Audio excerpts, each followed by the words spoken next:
ফাসাব্বিহ বিহামদি রাব্বিক, অতএব পবিত্রতা ঘোষণা করুন আপনার রবের প্রশংসার, রবের প্রশংসা সহ পবিত্রতা ঘোষণা করুন হিনা তাকুম, যখন আপনি দাঁড়ান। এই জন্য আমরা দাঁড়াইয়ে কি পড়ি? সুবহানাকাল্লাহুম্মা ওয়া বিহামদিকা তাবারাকা ইসমুকা ওয়া তাআলা জাদ্দুকা ওয়া লা ইলাহা গায়রুক, এই আদেশের কারণে।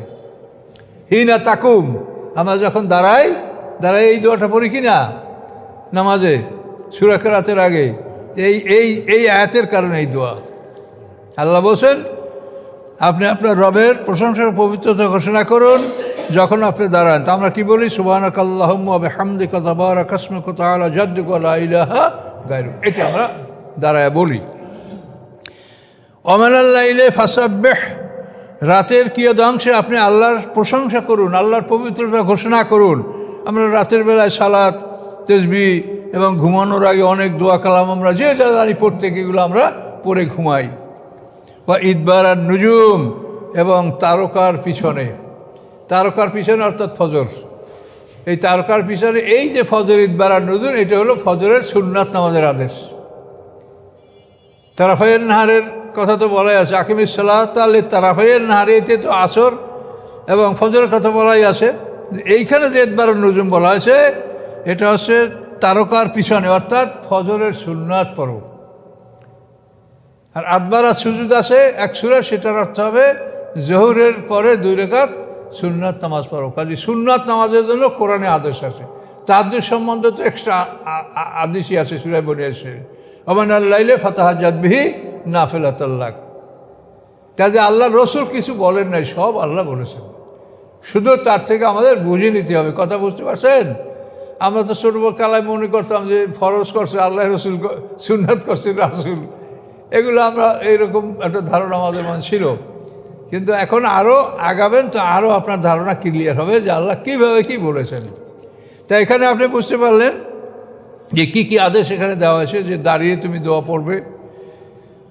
এভাবে সাব্বিহ ইসমা রাব্বিকাল আ'লা, এই আয়াত নাযিল হওয়ার পরেই এই আল্লাহ রাসূল বলেছেন তুমি নামাজে সুবহানা রাব্বিকাল আ'লা বলো।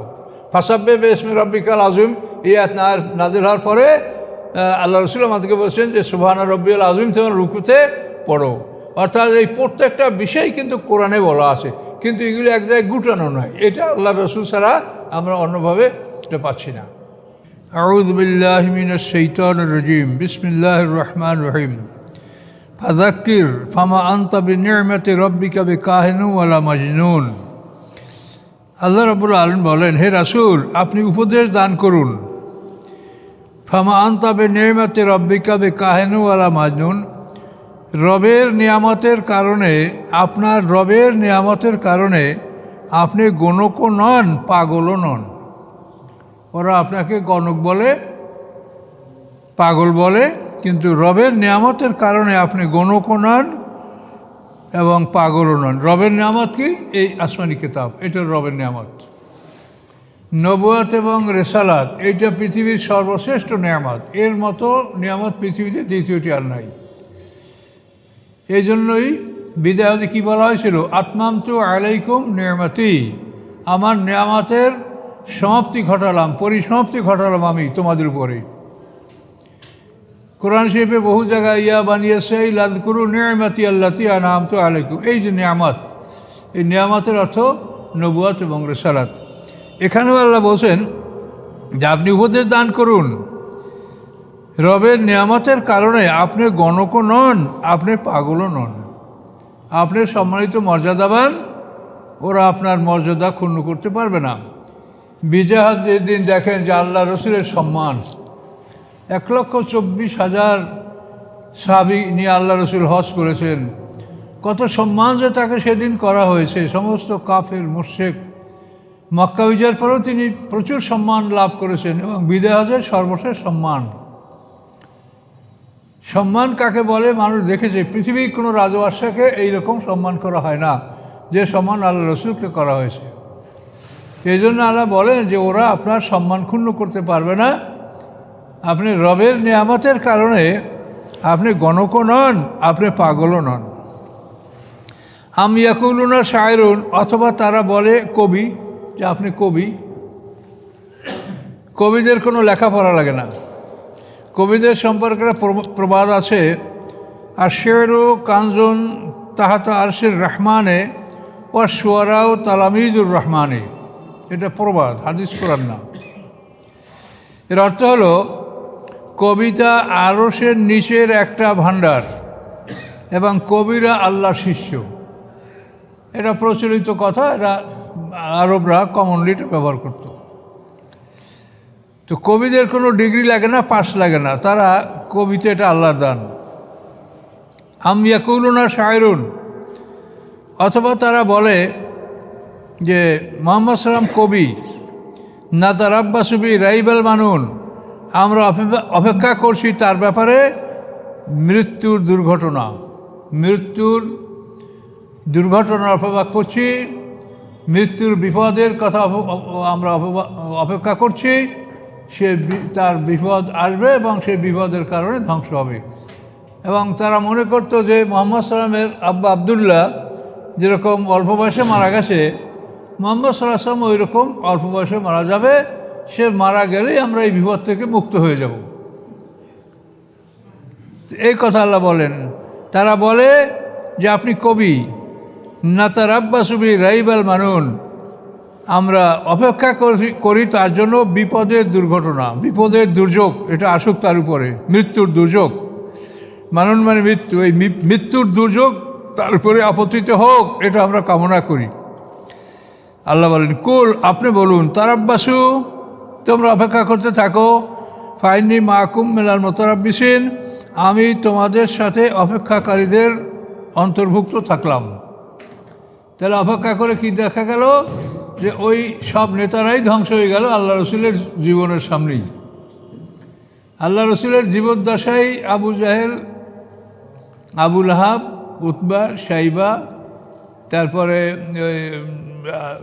ওই যতগুলো সব খারাপ লোক ছিল, আমর ইবনে আজের বংশধর, আজ ইবনে ওয়াইল, তারপরে এরকম আরও যারা ছিল, এরা তো সবই আল্লাহ রসুলের জীবন থাকতে তারা ধ্বংস হয়ে গেছে।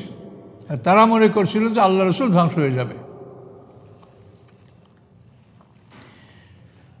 কুল তারাব্বাসু, আপনি বলুন, তোমরা অপেক্ষা করতে থাকো, আমি তোমাদের সাথে অপেক্ষাকারীদের সাথে অবস্থান করছি, তাদের সাথে আমিও আসি, দেখব কি হয়। আল্লাহ বলেন আম তা'মুরুহুম আহলামুহুম বিহাদা আম হুম কওমুন তাগুন, তাদের জ্ঞান কি তাদেরকে এই ধরনের কার্যকলাপে আদেশ দিচ্ছে, অথবা তারা একটা সীমা লঙ্ঘনকারী জাতি, কোনটা? তাদের জ্ঞান কি তাদেরকে এই পরামর্শ দিচ্ছে, এই আদেশ দিচ্ছে, না তারা নিজেরাই একটা সীমা লঙ্ঘনকারী জাতি, কোনটা? যে কোনো একটা তারা হতেই পারে। আম ইয়াকুলুনা তাকাব্বালাহু, অথবা সে বলে যে মুহাম্মদ সাল্লাল্লাহু আলাইহি ওয়াসাল্লাম এই কথাগুলো বানিয়ে বলেছে। কৌল মানে কথা, তাকাব্বুল মানে বানিয়ে কথা বলা। আল্লাহর কোরআন না, আল্লাহর বাণী না, এটা মুহাম্মদ সাল্লাল্লাহু আলাইহি ওয়াসাল্লাম বানিয়ে বলছে, এটা তারা বলে। আল্লাহ বলেন না, বাল লা ইউমিনুন, বরং তারা ঈমান আনে না। মুহাম্মদ সাল্লাল্লাহু আলাইহি ওয়াসাল্লাম বানাইয়া বলে নাই, মুহাম্মদ সাল্লাল্লাহু আলাইহি ওয়াসাল্লাম আল্লাহর বাণীই বলেছে, কিন্তু ওরা ঈমান গ্রহণ করে না। আল্লাহ বলেন মুহাম্মদ সাল্লাল্লাহু আলাইহি ওয়াসাল্লাম যদি বানিয়ে বলে তো ফালিয়াতু বিহাদিসিম মিসলি, তারা এইরকম একটা বাণী নিয়ে আসুক। মুহাম্মদ সাল্লাল্লাহু আলাইহি ওয়াসাল্লাম যদি এটা বানাইয়া বলে তো তোমরা তো মানুষ, তোমরা তো অনেক আছো, তোমাদের মধ্যে লিখিত শিক্ষিত পণ্ডিত, মুহাম্মদ সাল্লাল্লাহু আলাইহি ওয়াসাল্লাম তো উম্মি, তো ফালিয়াতু বিহাদিসিম মিসলি, তারা যেন এই কোরআনের মতো একখানা বাণী নিয়ে আসে। ইন কানু সাদিকিন, যদি তারা সত্যবাদী হয়ে থাকে। হাদিস শব্দের অর্থ বাণী, কথা।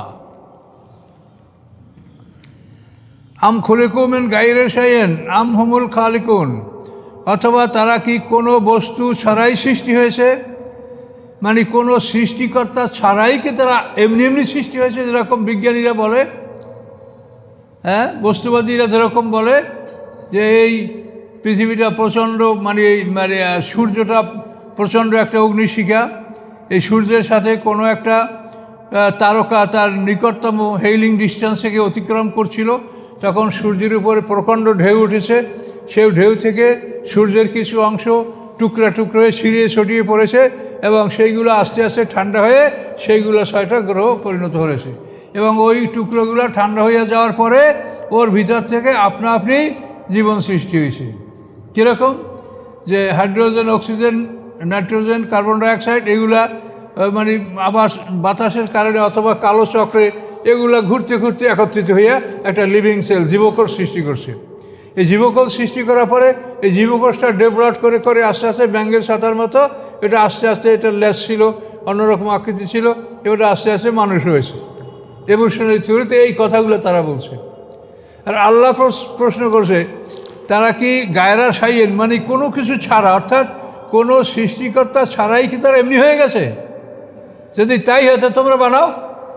তো ওইটার উপরেও আবার যারা প্রোটেস্ট্যান্ট, যারা মানে ওটার যারা প্রতিবাদ করেছে, তারা আবার এটা বলেছে যে প্রাকৃতিকভাবে যদি হাইড্রোজেন, নাইট্রোজেন, কার্বন ডাইঅক্সাইড পৃথিবীতে বিরাজমান ছিল, এটা একত্রিত হয়ে যদি একটা লিভিং সেল জীবকোষ তৈরি করতে পারে, তো তোমাদের বোতলে তো আছে, ওই যেটা বানাই দেখাও। আপনি যদি হইতে পারে যে তোমরা তো আরও সহজে করতে পারবা। তো যে চারটে পদার্থ দ্বারা জীবকোষ সৃষ্টি হয়েছে, তো তোমাদের বোতলে আছে, ওই যে বাইর করে বানাই দেখাও না। তা যখন পারো না, তখন মেন গায়রে সাইয়েন কথাটা আর হতে পারে না, যে কোনো কিছু ছাড়াই তোমরা সৃষ্টিকর্তা ছাড়াই সৃষ্টি হচ্ছে, এটা হতে পারে না। তাহলে তোমাদের সৃষ্টিকর্তা আছে। এর জন্য ওরাও সৃষ্টি করে যে একটা ভাইটাল ফোর্স, একটা আধ্যাত্মিক শক্তি লুকানো আছে। এই শক্তি ছাড়া এভাবে এমনি এমনি মানুষ বা জীবকোষ বা জীব এটা সৃষ্টি হতে পারে না। আর জীব এরকম ডেভেলপ করে জীবের পরিবর্তন ঘটে না। তাই যদি হতো, বানর থেকে যদি মানুষ হতো, তাহলে প্রতি কত বছর পর, 100 বছর পর বা 200 বছর পর বা 500 বছর পর এক ব্যাচ বানর মানুষ হয়ে আসবে। কি এক ব্যাচ হনুমান থেকে মানুষ বের হয়ে বানর লোকালয়ে প্রবেশ করবে? কি তা কি করছে? তাহলে এই এভলিউশন থিওরি এটা সম্পূর্ণ ফলস, এটা সম্পূর্ণ মিথ্যা, এটা কোনো ভিত্তিহীন, এটা কোনোভাবে যুক্তিতর্ক দ্বারা তারা প্রমাণ করতে পারে না। আল্লাহ সেই কথা বলেছেন, আম খলিকুমিন গায়রে শাইইন, তারা কি কোনো বস্তু ছাড়া, কোনো সৃষ্টিকর্তা ছাড়াই সৃষ্টি হয়ে গেল? আমহুমুল খালিকুন, না তারা নিজেরা সৃষ্টিকর্তা, নিজেরাই সৃষ্টি করতে পারে? কোনটা? আরও যাও বিচারের সামনে, তখন বুঝতে পারবে তোমার বাহাদুরি কোথায় থাকে। আম খালাকুস সামাওয়াতি ওয়াল আরদ, অথবা এই আকাশ পৃথিবী কি তারা সৃষ্টি করেছে? এই যে মহাবিশ্ব, এই যে আকাশ পৃথিবী, গ্রহ নক্ষত্র, চন্দ্র সূর্য, এগুলো যে সবসময় আমাদের সেবায় নিয়োজিত, এগুলি তারা সৃষ্টি করেছে? বাল লা ইউকিনুন, বরং তারা কোরআনের প্রতি বিশ্বাস স্থাপন করে না। আম ইনদাহুম খাজাইনু রাব্বিকা, অথবা তাদের কাছে আপনার রবের ভাণ্ডার আছে? রবের যে খাদ্য ভাণ্ডার, সমস্ত শুধু খাদ্য নয়, মানব জীবনে যত প্রয়োজন সব কিছুর ভাণ্ডার আল্লাহর কাছে। তেল বলেন, লোহা বলেন, পানি বলেন, গ্যাস বলেন, যা বলেন সবই তো, কিছু আছে উপরে, কিছু আছে নিচে, সবই তো আছে। এবং আল্লাহটা প্রস্তুত করে ঢুকিয়ে দিয়েছেন। 2 দিন বসিয়া পৃথিবী সৃষ্টি করে, বাকি 2 দিনে পৃথিবীর মধ্যে নদী, সমুদ্র, পাহাড়, পর্বত এবং খনিজ দ্রব্য সব পৃথিবীতে স্থাপন করেছেন। তো সেই কথা আল্লাহ বলেন, আম ইনদাহুম খাজাইনু রাব্বিক, আপনার রবের ধনভাণ্ডার কি ওদের কাছে আছে? আমুল মুসাইতিরুন, না তারা সার্বিক নিয়ন্ত্রক, সব কিছু নিয়ন্ত্রণ করে? কোনটা? ওরা খাদ্য খাদক বা জীবন সামগ্রী তাদের কাছেও নাই এবং তাদের নিয়ন্ত্রণেও নাই। আল্লাহ ইচ্ছে করলে বাড়াবেন, ইচ্ছে করলে কমাবেন, ইচ্ছে করলে বন্ধ করে দেবেন, তোমাদের নিয়ন্ত্রণেও নাই, দখলে নাই, নিয়ন্ত্রণেও নাই, দুটোই আল্লাহ বলে দিলেন। আমলাম সুল্লামুন, অথবা তাদের কি আছে সিঁড়ি, ল্যাডার, স্টেয়ার্স, ইয়াস্তামিউনা ফিহে, এই সিঁড়িতে আরোহণ করে আকাশে কথা শুনবে। যেমন আল্লাহর একটা সিঁড়ি দেওয়া আছে বাইতুল মুকাদ্দাসে, ফেরেশতারা ওই সিঁড়ি বেয়ে নিচে নামে, ওই সিঁড়ি বেয়ে আকাশে ওঠে। এই জন্য আমাদের রাসূলের মেরাজ বাইতুল মুকাদ্দাস থেকে হয়েছে, মক্কা থেকে হয় না, যেহেতু ওই সিঁড়িটা বাইতুল মুকাদ্দাসে, আকাশে আরোহণ করার সিঁড়ি। তা আল্লাহ বলে যে তোমাদের একটা সিঁড়ি আছে নাকি? কীভাবে দেখেন, কতগুলো প্রশ্ন আল্লাহ করছে।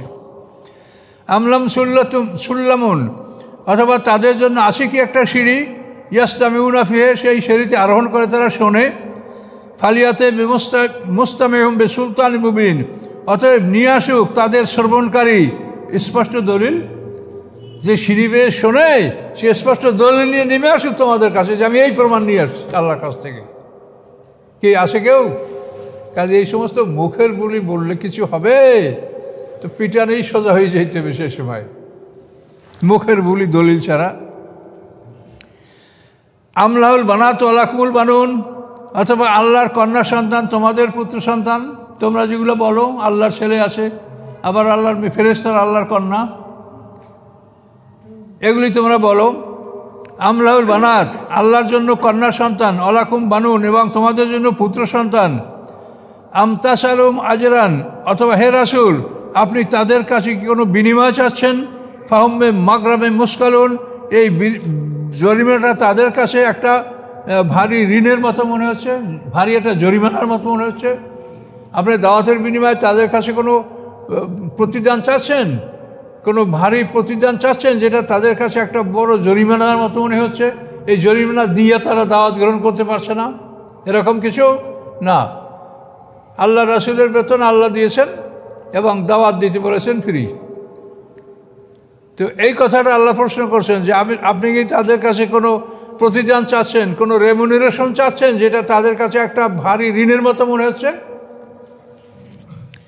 আমেন্দাম উল গায়ব, অথবা তাদের কাছে কি গায়েবের এলেম আছে? ফাহুম ইয়াকতুবুন, তারা গায়েবের এলেম লিখতেছে। কত প্রশ্ন আল্লাহ করলেন, এর একটা প্রশ্নের জবাব কি আছে কাফেরদের কাছে? তাদের কাছে কি গায়েব আছে যারা তারা গায়েবের বিষয়টা লিখছে? আমি রিদুনা কায়দান, অথবা তারা কি আল্লাহর সাথে ষড়যন্ত্র করতে চায়, আল্লাহর সাথে মকর করিয়া কৌশল করিয়া আল্লাহকে হারাতে চায় তারা? আমি রিদুনা কায়দান, অথবা তারা কি ইচ্ছা করে ষড়যন্ত্র করা? ফাল্লাযীনা কাফারু হুমুল মাকিদুন, অতএব যারা কাফের তারাই ষড়যন্ত্রের শিকার হবে। তারা ষড়যন্ত্র করতে পারবে না, বরং তারাই ষড়যন্ত্রের শিকার হবে। আমলাহুন ইলাহুন গায়রুল্লাহ, অথবা তাদের জন্য আল্লাহ ছাড়া কোনো ইলাহ আছে, আল্লাহ ছাড়া কোনো উপাস্য আছে, ইলাহ আছে? সুবহানাল্লাহ, পবিত্রতা আল্লাহ, আম্মা ইউশরিকুন, ওই সব কিছু থেকে যা আল্লাহর সাথে শরিক করা হয়, আল্লাহর সাথে যা শরিক করা হয় সব কিছু থেকে আল্লাহ পবিত্র। ওয়াইয়ারাও কাসাবাম মিনাস সামায়ে সাকিতান ইয়াকুলু সাহাবুম মারকুম, যদি তারা দেখে কেসাফাম মিনাস সামায়ে, আকাশের একটা খণ্ড, আকাশ ভেঙে যদি তাদের মধ্যে পতিত হয়, সাকেতান, যদি পতিত হয়, ইয়াকুলু, তাহলে তারা বলবে সাহাবুম মারকুম, এটা স্তূপকৃত মেঘ, এটা মেঘের স্তূপ, এটা যে আকাশের খণ্ড, তা তারা বিশ্বাস করবে না। আসলে যারা বিশ্বাস করবে না তাদেরকে কিছুতেই বিশ্বাস করানো যাবে না। এখন এই সব কিছু প্রশ্ন করে আল্লাহ শেষ পর্যন্ত কি বললেন? হে রাসূল ফাযারহুম, ওদেরকে ছেড়ে দেন, ওদেরকে ছেড়ে দেন। হাত্তা ইউলাকু ইয়াওমহুমুল্লাযী ফীহি ইউশআকুন, যতক্ষণ না তারা ওই দিনের সাক্ষাৎ করে যেই দিনে তারা জ্ঞান হারা হয়ে যাবে, বিবেক হারা হয়ে যাবে, তাদের মৃত্যু সংঘটিত হবে, তারা বিদ্যুৎপৃষ্ট হবে। সেই দিন পর্যন্ত তাদেরকে ছেড়ে দিন। ইয়াওমা লা ইউগনি আনহুম কাইদুহুম শাইআ, সেদিন তাদের ষড়যন্ত্র তাদের কোনো উপকারে আসবে না। ওয়ালা ইউনসারুন, কোনোভাবেই তারা সাহায্যপ্রাপ্ত হবে না। ওয়া ইন্না লিল্লাযীনা যালামু আযাবান দুনা যালিক, নিশ্চয়ই জালেমদের জন্য রয়েছে শাস্তি এছাড়া আরও অনেক শাস্তি রয়েছে। তাদের বিদ্যুৎস্পৃষ্ট হবে, তারপরে জ্ঞান শূন্য হবে, মরবে, মানে যত শাস্তি বলা হয়েছে এই বলার বাইরেও অনেক শাস্তি আছে। কোরআনে যত শাস্তির কথা বলা হয়েছে এই শাস্তির বাইরে আরও শাস্তি আছে। দেখেন, ওয়াইন্না লিল্লাযীনা যালামু আযাবান দুনা যালিক, নিশ্চয়ই যারা জালিম তাদের জন্য এই শাস্তি ছাড়া আরও শাস্তি আছে। ওয়ালাকিন্না আকসারহুম লা ইয়ালামুন, কিন্তু তাদের অধিকাংশ তা জানে না। এখন আল্লাহ রাসূলকে কি উপদেশ দিচ্ছেন? ওয়াসবির লি হুকমে রব্বিকা, আপনি রবের আদেশের অপেক্ষা করেন। ফাইন্নাকা বিআয়ুনিনা, আপনি আমার চোখের সামনে আসেন, আপনি আদেশে অপেক্ষা করেন। আমি যুদ্ধের আদেশ দেব, তখন পৃথিবীতে তারা আপনার হাতেই তারা শাস্তি ভোগ করবে, এরপরে মৃত্যুর পরে কঠোর শাস্তি আমার ফেরেশতারা তাদেরকে দিবে। কাজে আল্লাহ রাসূলকে বলেন ওয়াসবির লি হুকমে রব্বিকা, আপনি আপনার রবের আদেশ অপেক্ষা করুন। ফাইন্নাকা বিআয়ুনিনা, নিশ্চয়ই আপনি আমার চোখের সামনে। যেরকম মুসা আসলামকে বলেছিল যে তোমরা দুজন আমার দৃষ্টিতে আসো, নূহ আলাইহিস সালামকে বলেছেন যে তুমি নৌকা আমার চোখের সামনে, অসনাইল ফুলকা বিআয়ুনিনা, একই কথা আল্লাহ সকল পয়গম্বরদেরকে বলছেন যে আপনি আমার চোখের সামনে আসেন।